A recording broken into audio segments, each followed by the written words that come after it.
what percentage of your students are foreigners, and how do you let the people outside of Israel know about the opportunity to come over to your university? Well, it's a very good question because the excellence of the academic world nowadays is only achieved through academic cooperation. All of our postdocs, for example, go to the best Ivy League universities in the United States, and we have many from the United States coming to Israel. That is why we seek also the strategic alliances with important universities. I mean, in North America, in Europe, and in the Far East. Because it is a fact that knowledge recognizes no boundaries. And without cooperation, I mean, you cannot get, for example, some of you probably heard about the Cleveland Clinic in the United States, a very distinguished institution.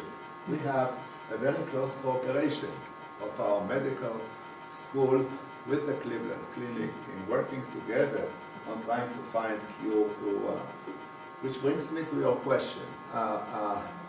The number of foreign students, I mean, there are two answers to this. First of all, we have our international school, which is part of the university.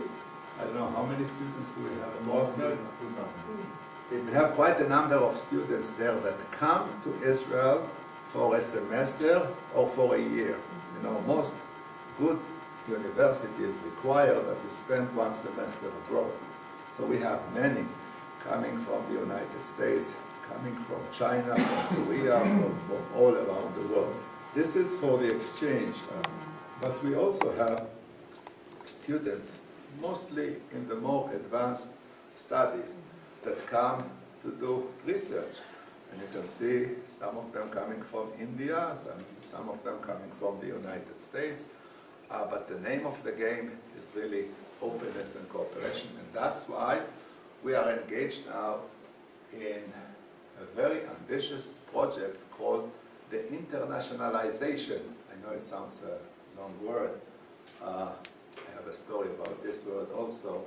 Of the university, which is offering more courses during the BA in English, offering full programs for master and advanced studies in English, and so that more students can come to enjoy Hebrew University. And about internationalization, those of you who know the history of Israel know that at a certain point there was a UN proposal to make Jerusalem an international city.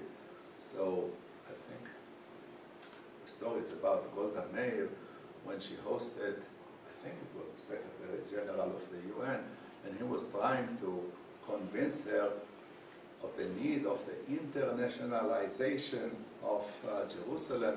And the guy had some difficulties pronouncing such a long word. And she said, well, you have a problem pronouncing this word. You want us to live with it?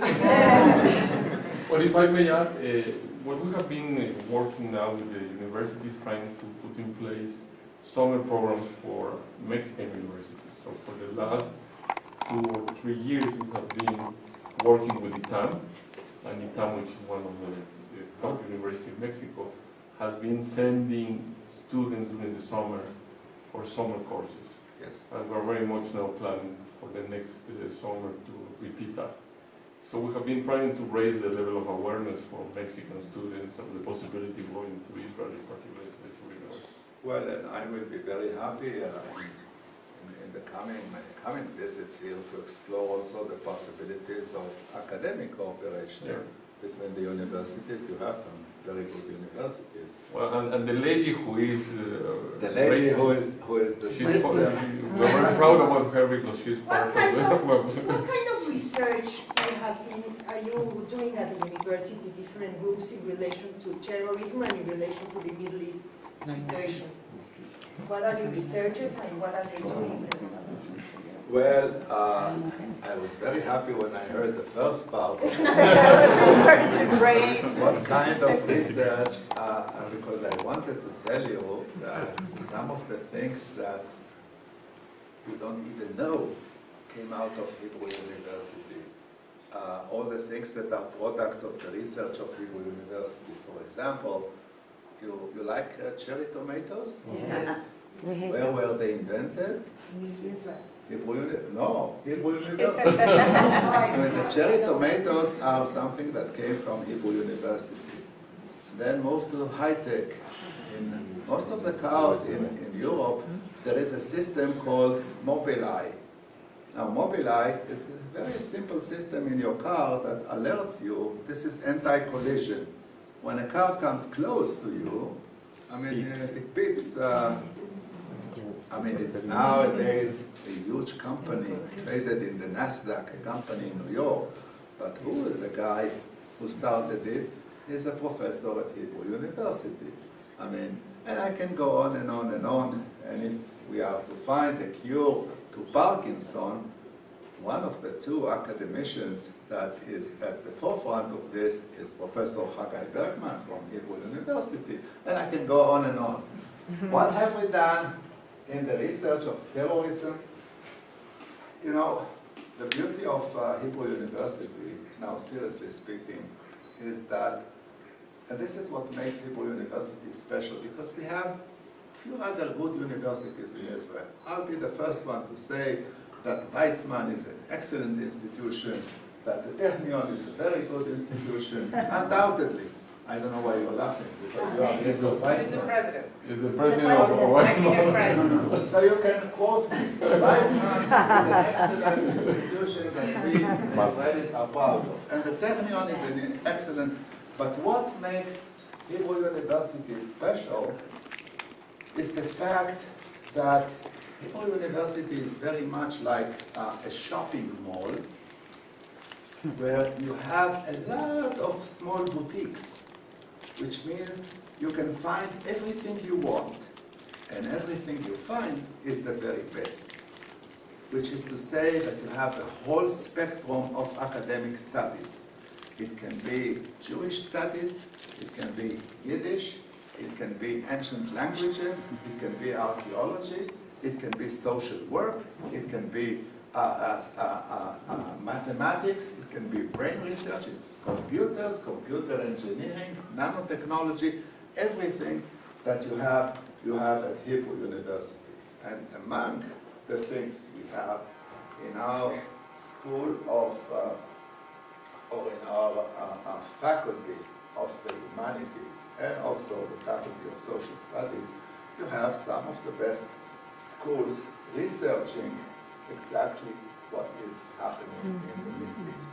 In addition to that, we have also the Truman Institute for Peace that we are very proud of, one of the few institutions where Jews and Arabs meet in order to discuss all these things. So the answer to your question is, yes, we have some of the leading experts on Syria, we have some of the leading experts on terrorism. There are others in other universities, and they are as good. But this is the academic research that is being done there. Also, we opened recently, and again, some people don't really know all of this, the Cyber Center at our university. Cyber is becoming more and more central, not only in the civilian uses of cyber warfare, you know, to protect economic interests of this, but also in the military aspects of cyber. And cyber is becoming one of the most important challenges of countries like ours, democracies. And a lot of work is being done there on cyber, together with other universities. So you see, I'm not taking all the credit for the university. I'm leaving some to Weizmann. Yes, please. Luis. Perdón, Luis.